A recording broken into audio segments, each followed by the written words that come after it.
Hey, it's me, Kristin, and I have two soups for you that are great to eat in the wintertime. One will be in the crock pot, and the other one you can do on your stovetop. So let's get going. So it's still wintertime. We're almost through it, but it's still wintertime. So let's get going on some nice warm soup. So first I have a chicken tortilla soup. I have a breast and a half altogether. I like to open up my chicken breast, by the way. That's why it looks like there's 3 pieces, but altogether it's like 1 breast and a half. So first of all, I'm going to put the chicken in the crock pot and just grabbing them out of this bag here. And now I'm going to start seasoning. So I have this Kinder's buttery blend that I like to put on my chicken. So I'm just going to get that in there. And then I have this taco seasoning I like to use. One of these days I should put together my own taco seasoning. I just haven't done it yet. And then cumin seed, very important in your Mexican dishes, in my opinion. And then reduced sodium tahini, very important also for your Mexican dishes. And then oregano, excuse me. Just sprinkle a bunch of this in. I will have these recipes listed for you in the description box. And then I'll just flip over all the chickens and do the same thing on the other side, just to make sure we have plenty of seasoning on the bland chicken. It's very important. So I'm just going to go in with everything else. We like to eat tortilla soup in the colder months. It's always nice and hearty and good. What are your guys' favorite soups to eat? Do you like heavy soups, like, creamy soups, or do you like more brothier soups, right? I guess it depends on what you're in the mood for. I like either.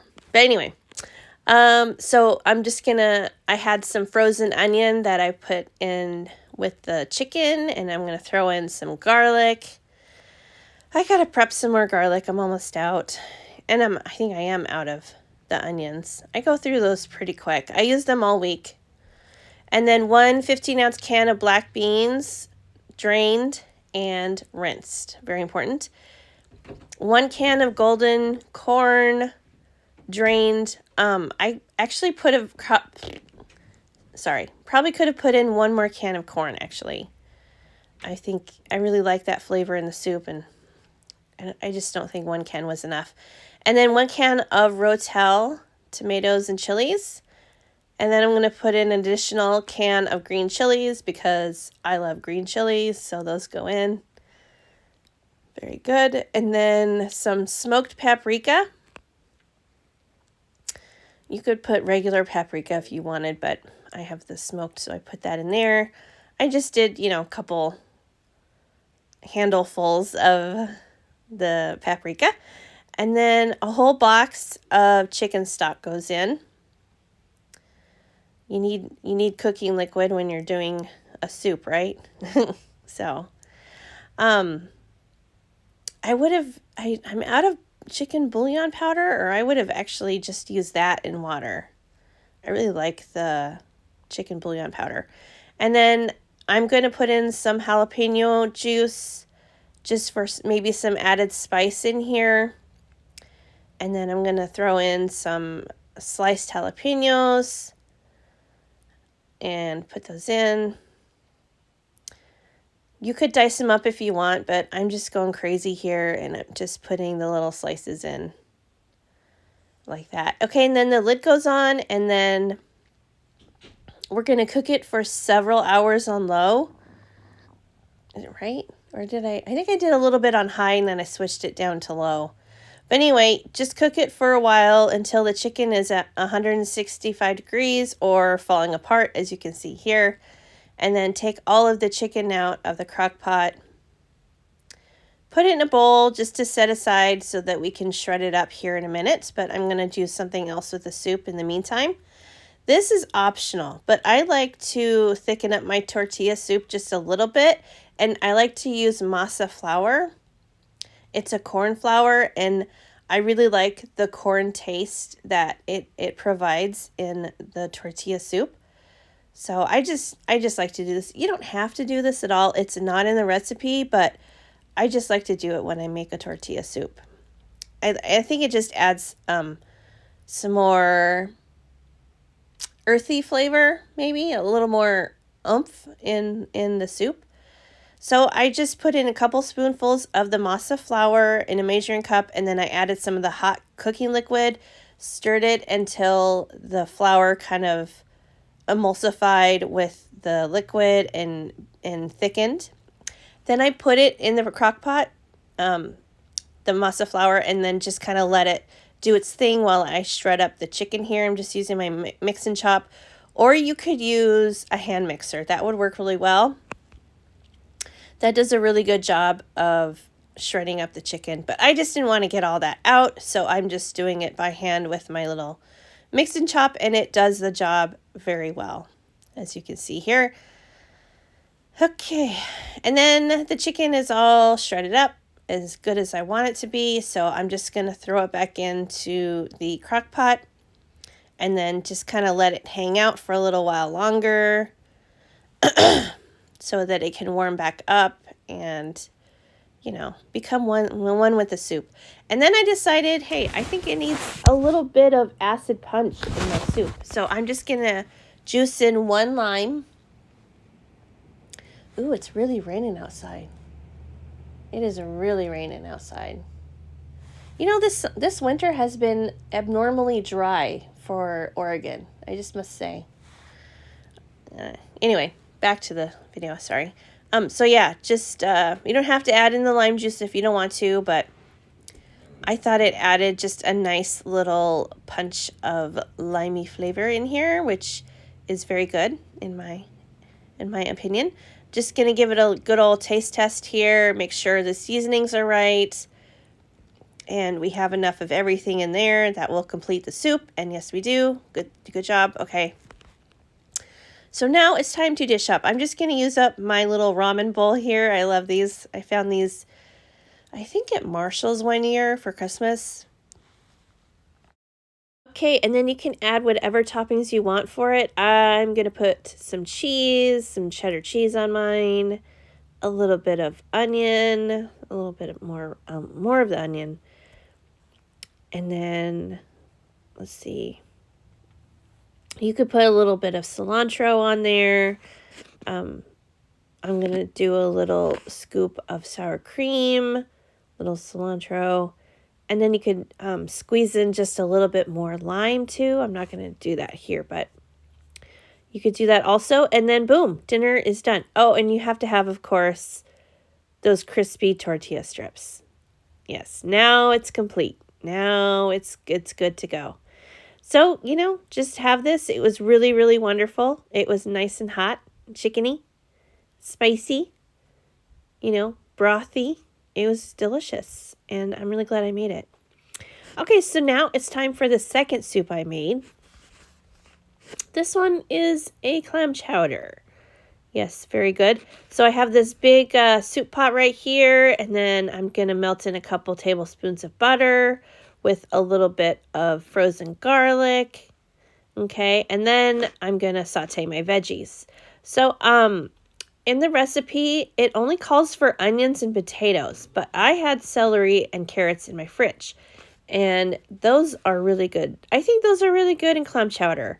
I like the sweetness from the carrots that you get when you add these extra veggies. So I just, you know, I put like 1 carrot, maybe 2 ribs of celery in, and I really like the flavor.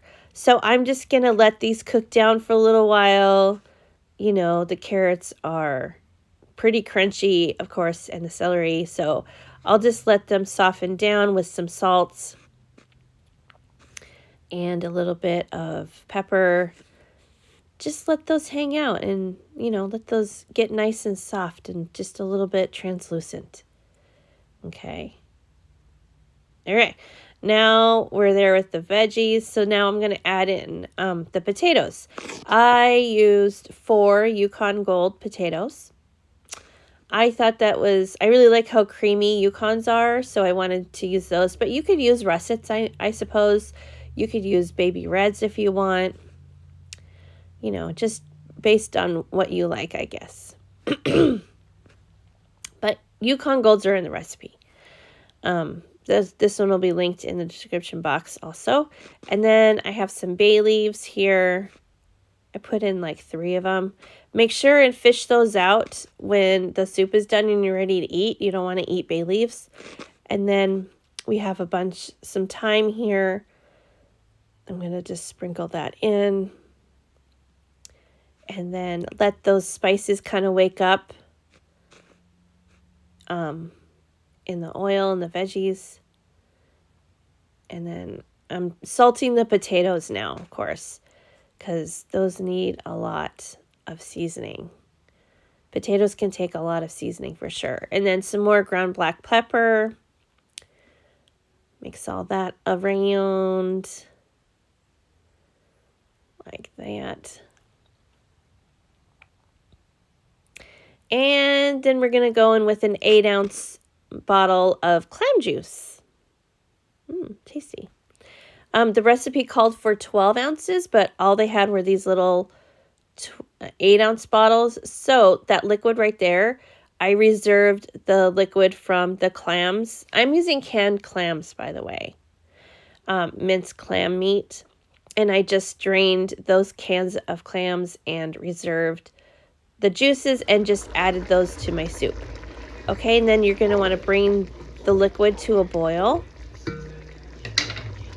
Okay. And then we're going to go in with 2 cups of cream. This is a very rich, very good soup, clam chowder is.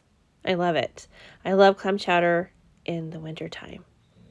I don't make it enough. I really should make it more. But anyway, we're going to let that kind of come up to a soft bubble. Okay, you don't want it to boil too hard. I did turn the heat down on there. Okay, and then this is an important step in the soup. We have some flour here, a 1/4 cup, I believe. And then we're going to add just a little bit of milk to it so we can get a paste. Make the flour and the milk into a paste here. And then we'll add in the rest of the 1/2 cup of milk. I just have 2% here. And the recipe noted that this is an important step that you don't want to skip because this will help the cream from curdling in the soup. I don't know how it works. I don't know why this works, but I did it and it was fine. It worked. It turned out really beautiful. So anyway, yeah, I'm just going to add in the rest.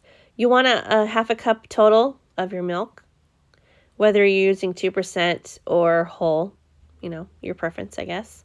And then I have 2 cans of minced clam meat. Minced clams. Maybe it's not meaty. I don't know. But anyway, it goes in the soup now also. And, you know, I actually should have done 3 cans of clams because some of the bites you get some clam and some of them you don't. I mean, it's kind of true with any clam chowder, I think.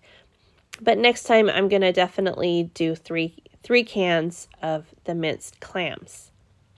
And then you just pour it all, let the soup cook the clams a little bit and it's done. Look, this is beautiful. My husband was really impressed by this soup. He goes, you can make this anytime you want. This was really good. It was just a wonderful little soup. So then, and you want it to be thick. It's going to be a thick soup, of course, you know, clam chowder. But just going to dish them up. I was the last one to get my helping. That's why the pan is pretty empty. But I just told everybody to get theirs first. And I'm just going to garnish it with a little bit of Italian parsley, just to make it look pretty. And then I'm going to pair mine with a little salad here.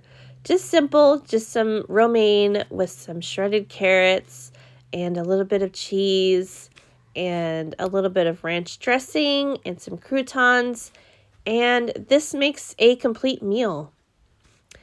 This was really good. It was perfect for a colder evening like we've been having lately. So this just really hit the spot. It was actually the perfect amount for the 3 of us because my son does not like clam chowder. So it was just the 3 of us that ate this, and we pretty much finished the whole thing. So it's a perfect recipe for, 3 or 4 people. But anyway, this is a good one. I'm definitely going to make this one again. It was really good considering we used canned clams. But anyway, find the recipes in the description box. And thank you for watching. Thank you for subscribing. And I'll see you guys in the next one.